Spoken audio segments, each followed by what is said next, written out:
मुझे छोड़ दो। मेरे बच्चे भूखे हैं, वो मेरी राह देख रहे होंगे। मैं एक बार अपने बच्चों से मिलकर आ जाऊं, उसके बाद तुम मुझे मार देना। मुझे छोड़ दो। हाँ ठीक है, अगर मैंने तुझे नहीं मारा तो मेरा परिवार भूखा रह जाएगा। बात तो बराबर ही है, मैं भी तुम्हारे साथ चलूंगा। पता नहीं तू बच्चों को बीच में लाकर कहीं अब भाग गई तो। अब शिकारी भी उस हिरणी के साथ चला जाता है। सरधनपुर राज्य के एक छोटे से गांव में भिक्षु नाम का एक शिकारी रहता था। शिकार करना उसका शौक था और लालच उसकी आदत। उस दिन भी वो हाथ में कुछ पैसे पकड़े जब घर आया तो उसकी पत्नी पायल चिल्ला उठी, आज किस बेगुनाह पक्षी को मारकर लाए हैं ये धन?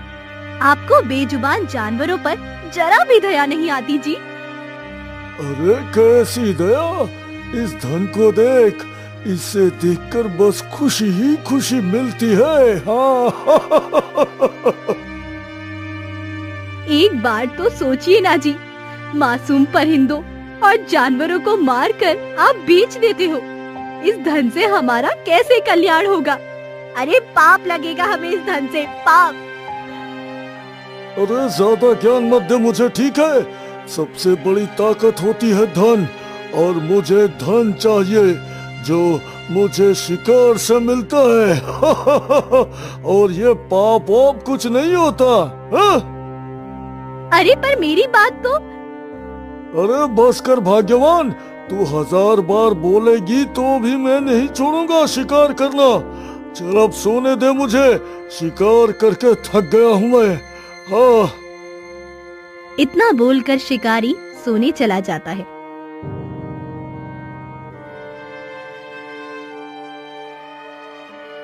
ये शिकारी का रोज का था। वो हर रोज जाता और मासूम जानवरों और परिंदों को मार गिराता। इतना धन कमाने के बावजूद भी उसका लालच बढ़ते ही जा रहा था। और उस दिन भी वो शिकार पर निकला था। अरे कमाल है, इतना देर से शिकार ढूंढ रहा हूँ पर कुछ भी नजर नहीं आ रहा। लगता है मुझे और आगे जाना पड़ेगा। हाँ।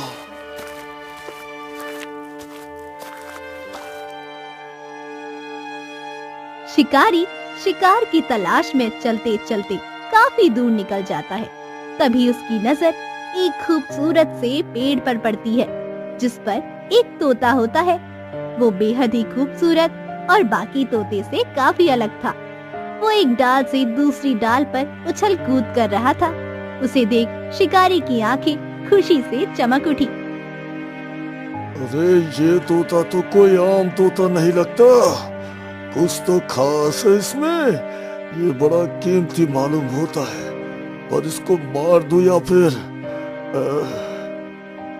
शिकारी गहरी सोच में डूब जाता है। तभी वो खुशी से उसके दिमाग की बत्ती जलती है और खुद से कहता है, अरे नहीं नहीं, अगर इसको मारूंगा तो कुछ ही पैसे में जाएगा। ये तोता खास नस्ल का मालूम होता है। एक काम करता हूँ, इसे अपने जाल में फंसा लेता हूँ। किसी अमीर इंसान को बेच दूंगा, बड़ा धन मिलेगा। हाँ, ये सही रहेगा। शिकारी ने अपनी अकल लगाई और अपने पास मौजूद सामान से एक ना दिखने वाला जाल बिछा दिया।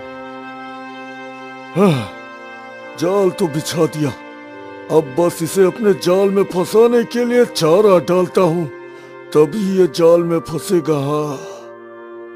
शिकारी ने कुछ दाने डाले।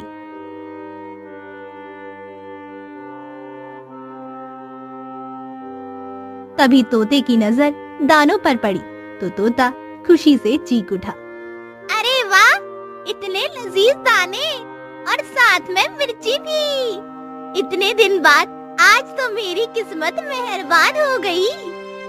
तोता बिना समय गवाए उस खाने पर टूट पड़ा। दूसरे ही पल वो जाल में फंस गया और शिकारी ने तुरंत उसे पकड़कर पिंजरे में कैद कर लिया। मुझे छोड़ दो, मुझे जाने दो, मुझे कैद मत करो। मेरी आजादी मुझसे मत छीनो। अरे ऐसे कैसे छोड़ दूं? अरे तेरी कैद ही तो मुझे धनी बनाएगी। हाँ, अरे तुझे किसी अमीर ग्राहक को बेचकर बड़ा धन कमाऊंगा। चल मेरे साथ। हाँ। ये देख तोते की आंखों में आंसू आ जाते हैं। इतना बोल शिकारी तोते को लेकर अपने घर की तरफ चलने लगता है, पर तोता लगातार शिकारी के सामने गिड़गिड़ा रहा था। पर शिकारी ने उसकी एक ना सुनी।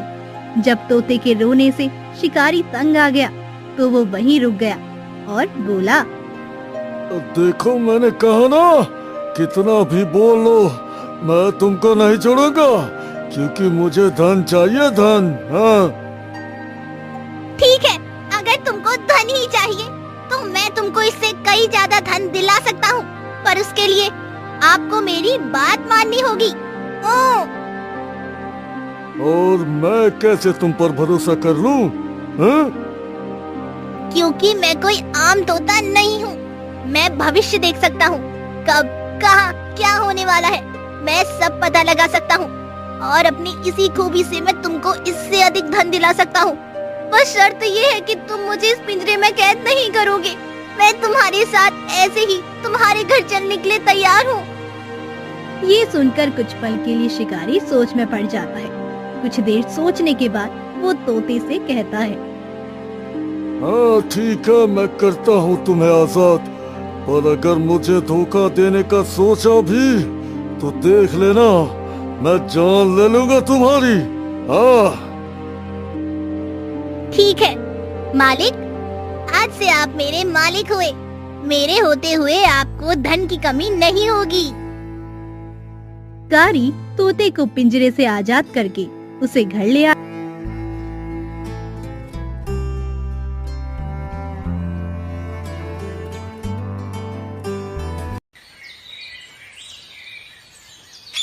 अगले दिन शिकारी ने पूछा, अब तो बताओ कैसे मिलेगा मुझे धन? हाँ कैसे मिलेगा?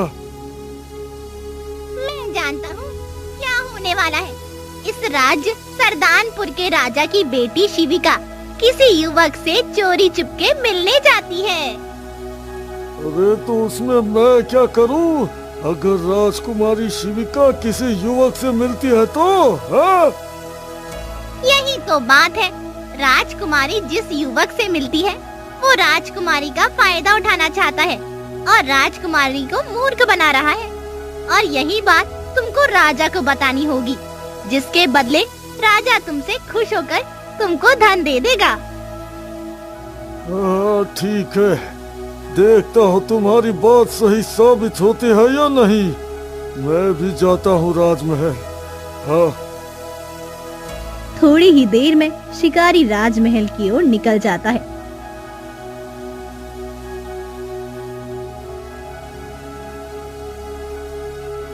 और थोड़ी ही देर में वो राजा के समक्ष खड़ा था। कहो युवक, क्या समस्या है तुम्हारी? किस लिए आए हो यहाँ? अरे समस्या मेरी नहीं महाराज, समस्या तो आपकी है, आपकी। एक मामूली से युवक होकर तुम हमसे ऐसे बात कैसे कर सकते हो? तुम्हें इस गुस्ताखी की सजा मिल सकती है, तुम्हें पता है ना? गुस्ताखी माफ महाराज, पर जो मैं बताने जा रहा हूँ उससे आप और भी क्रोधित हो जाएंगे, पर मैं आपको केवल सच बताना चाहता हूँ। हाँ। अच्छा तो कहो क्या कहना चाहते हो? महाराज, आपकी बेटी राजकुमारी शिविका आपसे झूठ बोलकर दूसरे गांव के एक युवक से चोरी छुपके मिलने जाती है। हाँ। ये सुनकर महाराज गुस्से से आग बबूला होकर अपने सिंहासन से खड़े हुए और चिल्ला उठे, क्या इस दुस्साहस के लिए हम तुम्हें कारावास में डाल देंगे? जानते भी हो क्या बोल रहे हो? हाँ महाराज, मैं केवल सच बोल रहा हूँ, सच। परंतु हमारी बेटी कैसे किसी से मिल सकती है? वो तो अपनी सहेली सखियों के साथ घूमने जाती है। अरे वो सहेलियों का बहाना कर उस युवक से मिलने जाती है महाराज, और सबसे जरूरी बात महाराज, वो युवक सही इंसान नहीं है। राजकुमारी को मोहरा बनाकर वो आपकी दौलत को लूटना चाहता है। हाँ, लूटना। परंतु युवक, हम अपनी बेटी को छोड़कर तुम पर विश्वास क्यों करें?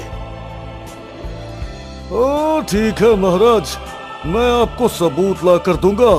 मुझे बस 2 दिन का समय दीजिए। अच्छा ठीक है, दिया समय। परंतु ध्यान रहे, अगर सबूत नहीं ला पाए तो तुमको कारावास में डाल दिया जाएगा। हाँ ठीक है महाराज, मुझे मंजूर है।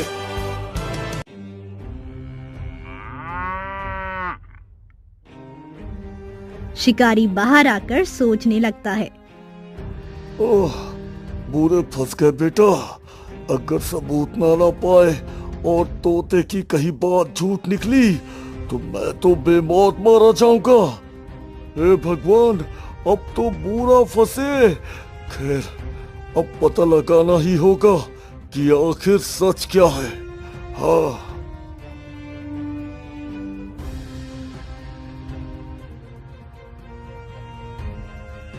अगले दिन सुबह होते ही शिकारी महल के बाहर पहुंच जाता है। जैसे ही राजकुमारी महल से बाहर निकली तो शिकारी उसका पीछा करने लगा।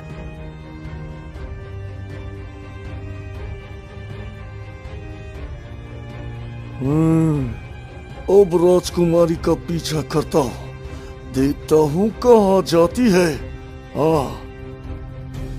राजकुमारी चलते चलते राज्य से दूर एक गांव में पहुंच जाती है और एक छोटे से बाग में एक युवक के गले मिल जाती है, जिसे देख शिकारी खुशी से उछल पड़ा। इसका मतलब तोते की बात सच हुई। अब तो मुझे इतना सारा धन मिल जाएगा कि शिकारी वापस लौट आता है और अगले दिन सुबह होते ही राजा के महल में पहुंच जाता है। कहो युवक, क्या सबूत लेकर आए हो? महाराज, सबूत के लिए आपको हमारे साथ चलना होगा, वो भी तुरंत महाराज, तुरंत। अच्छा ठीक है, ये तुम्हारा आखिरी मौका है युवक, वरना तुम जानते ही हो हम क्या करेंगे तुम्हारे साथ। शिकारी राजकुमारी का पीछा करते हुए उसी जगह तक पहुंच जाता है, राजा के साथ, जहां राजकुमारी उसी युवक के साथ थी। ये देख राजा के होश ही उड़ गए। राजा जाकर राजकुमारी को वापस अपने साथ ले आता है और उस युवक को कारावास में डाल देता है। शिकारी भी वहीं पे होता है। राजा शिकारी से बहुत प्रसन्न होता है। हम तुमसे बहुत प्रसन्न हुए युवक। तुमने उस चालाक आदमी से हमारी राजकुमारी की रक्षा की। इसके बदले में हम तुम्हें एक तोहफा देना चाहते हैं। राजा प्रसन्न होकर शिकारी को बहुत सारा धन दे देता है, जिसे देख खुशी से शिकारी की आंखें चमक उठती हैं। अरे वाह, एक ही बार में इतना सारा धन! मान गए अपने तोते को। अब तो मैं और भी अधिक धन कमाऊंगा। अरे क्या हुआ युवक, कहाँ खो गए? कहीं नहीं महाराज, मैं चलता हूँ। धन के लिए धन्यवाद महाराज। रुको युवक, हम चाहते हैं कि तुम हमारे महल में रुककर कार्य करो और साथ में राजकुमारी की सुरक्षा भी तुम्हें करो। ये सुनकर शिकारी एक पल को सोच में पड़ जाता है। अरे यहाँ काम किया तो बड़ी मेहनत करनी होगी। नहीं नहीं, मैं वापस घर जाकर तोते की मदद से और धन हासिल करूंगा। हाँ, यही बोल देता हूँ महाराज को। नहीं महाराज, मैं ये नहीं कर सकता। मैं अपने काम में बहुत खुश हूँ। आपका धन्यवाद महाराज। अच्छा ठीक है युवक, जैसी तुम्हारी इच्छा। शिकारी वो धन लेकर घर आता है। जैसे ही तोते के पास पहुंचा तो उसके होश उड़ जाते हैं, क्योंकि तोता एकदम निढाल सा पड़ा हुआ था। उसने तुरंत अपनी पत्नी से पूछा, अरे भाग्यवान, क्या किया तुमने मेरे तोते के साथ? अच्छा भला तो छोड़कर गया था इसको। हाँ? मैंने कुछ नहीं किया जी, ये खुद सुबह से बीमार पड़ गया है। ठीक है, मैं देखता हूँ इसे। शिकारी ने कुछ जड़ी बूटियां तोते को खिलाई, पर उस पे कोई असर नहीं हुआ, जिसे देख शिकारी परेशान हो गया। अगर इसे कुछ हो गया तो मैं और धन कैसे कमाऊंगा? तभी तोता आंखें खोल देता है और कमजोर आवाज में बोलता है, मेरे पास ज्यादा समय नहीं है मालिक। अगर मुझे बचाना है तो काली घाटी गुफा में विषण साधु बाबा के पास जाना होगा। वही मुझे बचाने का उपाय बता सकते हैं।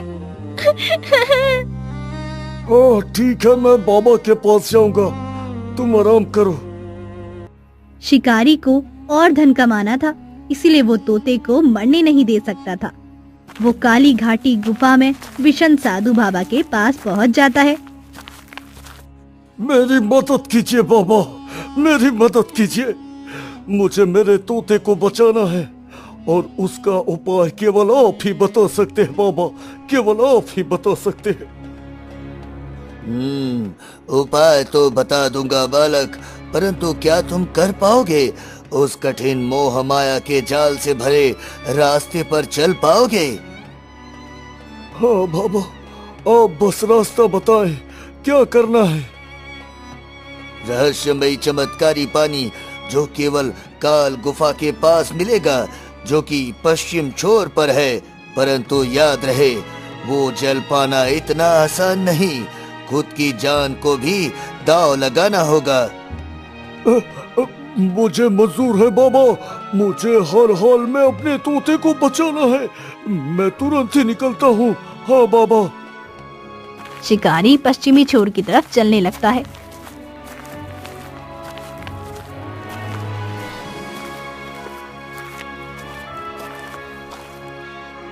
जैसे ही वो काल गुफा घाटी के निकट पहुंचने वाला होता है, तभी उसने जो देखा उसे देख वो दंग रह जाता है। ये तो पायल है, मेरी पत्नी। ये यहाँ इस पिंजरे में कैद है, इसकी जान खतरे में है। मुझे इसको बचाना होगा, मुझे इसे बचाना होगा। इससे पहले शिकारी कुछ करता, तभी एक डरावना सा तांत्रिक वहाँ आ जाता है। बचा ले अपनी पत्नी को, वरना कुछ ही देर में इसकी गर्दन तन से अलग कर दूंगा और फिर तू इसे हमेशा के लिए खो देगा।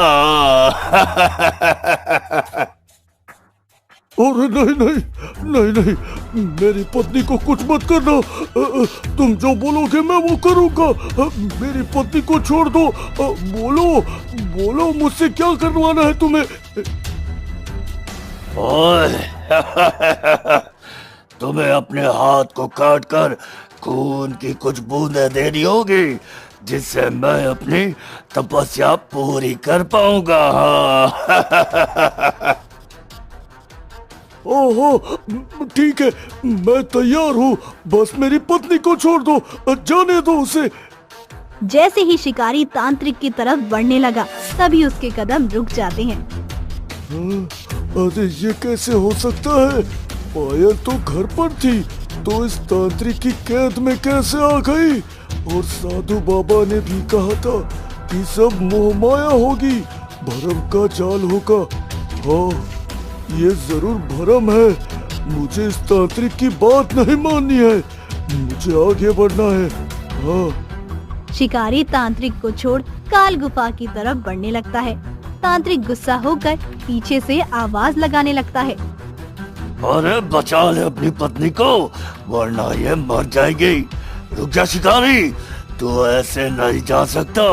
अगर तू नहीं रुका तो तू भी पत्थर का बन जाएगा, पत्थर का। हाँ।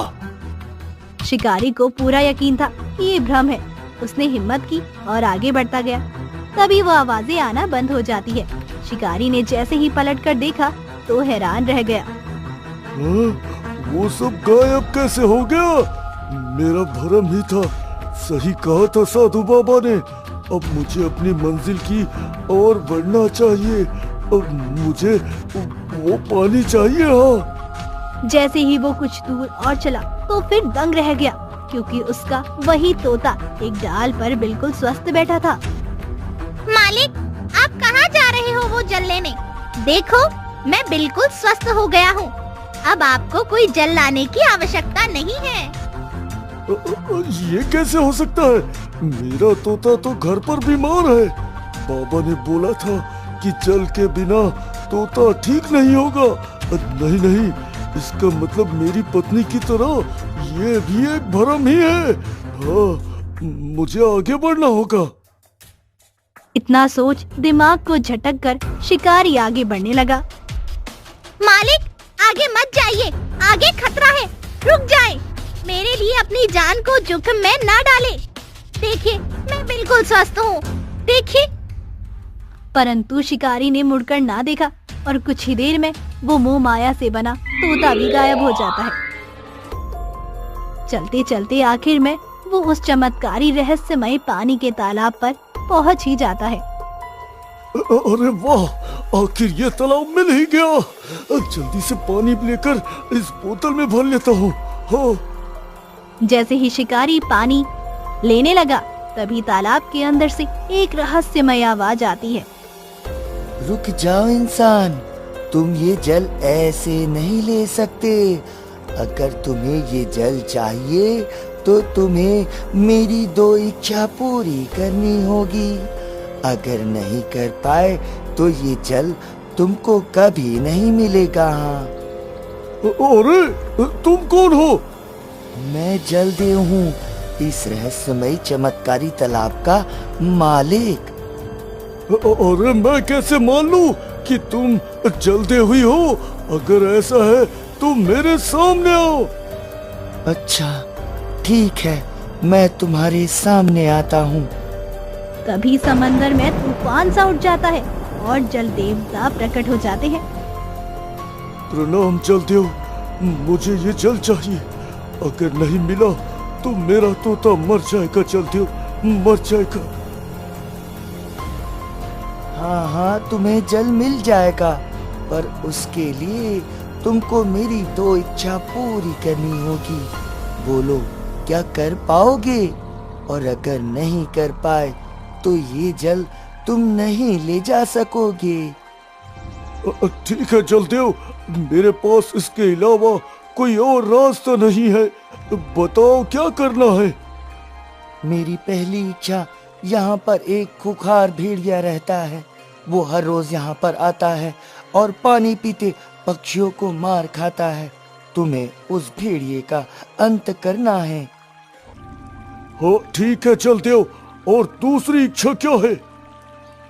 मेरी दूसरी इच्छा, तुम्हें जादुई पेड़ की पत्तियां मेरे पानी के अंदर डालनी होगी, ताकि मैं हमेशा के लिए पवित्र और शुद्ध रह सकूं। अच्छा, ये जादुई पेड़ कहाँ मिलेगा जलदेव? तुम्हें वो जादुई पेड़ पूर्वी छोर की एक गुफा के अंदर मिलेगा, और ये दोनों इच्छा पूरी करने में तुम्हारे पास बस आज का समय है। हाँ ठीक है, अब मैं अभी जाता हूँ जलदेव। शिकारी जलदेव की दोनों इच्छा पूरी करने के लिए और पास के जंगल में पहुंचकर उस भेड़िए का पता लगाने लगता है।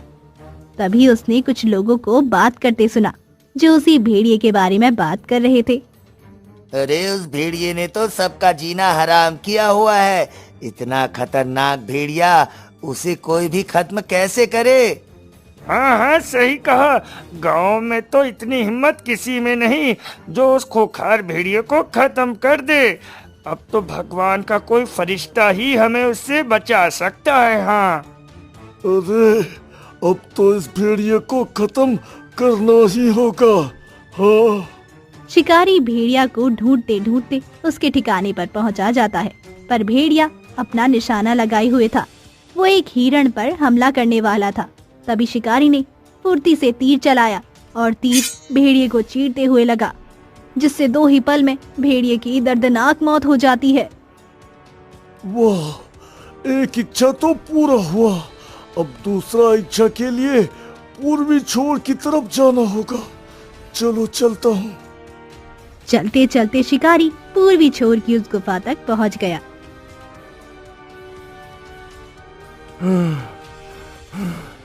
आखिर मैं पहुंच ही गया।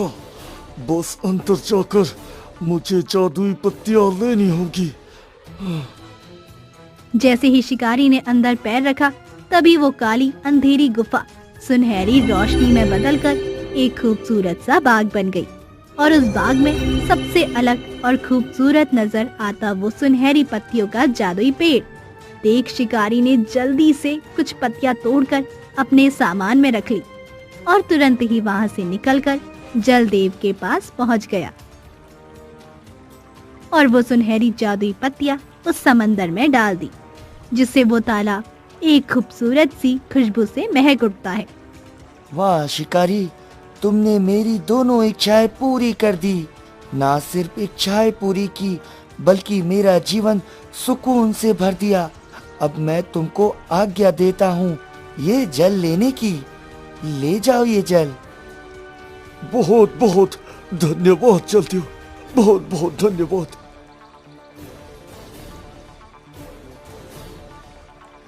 शिकारी वो जल लेकर जल्दी से वापस साधु बाबा के पास पहुंचता है और उन्हें सब बता देता है। तुमने ये जल प्राप्त कर लिया, ये बहुत ही हैरत की बात है। मुझे तुम पर गर्व है पुत्र, इसको हर इंसान हासिल नहीं कर सकता था। धन्यवाद बाबा। अब ये बताओ, इससे मेरा तोता ठीक कैसे होगा? तुम इस जल की कुछ बूंदे तोते के ऊपर डाल देना, वो तुरंत ही स्वस्थ हो जाएगा। हाँ अच्छा ठीक है बाबा, अब मैं चलता हूँ। प्रणाम। शिकारी घर पहुंचा तो देखा तोता बेहोश पड़ा था। शिकारी ने जल्दी से जल की बूंदें तोते पर डाल दी। कुछ ही पल में तोता उठकर इधर उधर खुशी से कूदने लगा। मैं ठीक हो गया, मैं पहले की तरह स्वस्थ हो गया। अब मैं फिर से भविष्य देख सकता हूँ। तोता और शिकारी दोनों ही बहुत खुश हो जाते हैं और फिर तोता शिकारी को भविष्य बताता और शिकारी उससे धन हासिल करने लगा। दोनों ही अपना जीवन खुशी खुशी बिताने लगे। साथ में शिकारी की पत्नी खुश थी कि अब कम से कम शिकारी किसी मासूम की जान नहीं लेता और ना ही गलती करता है।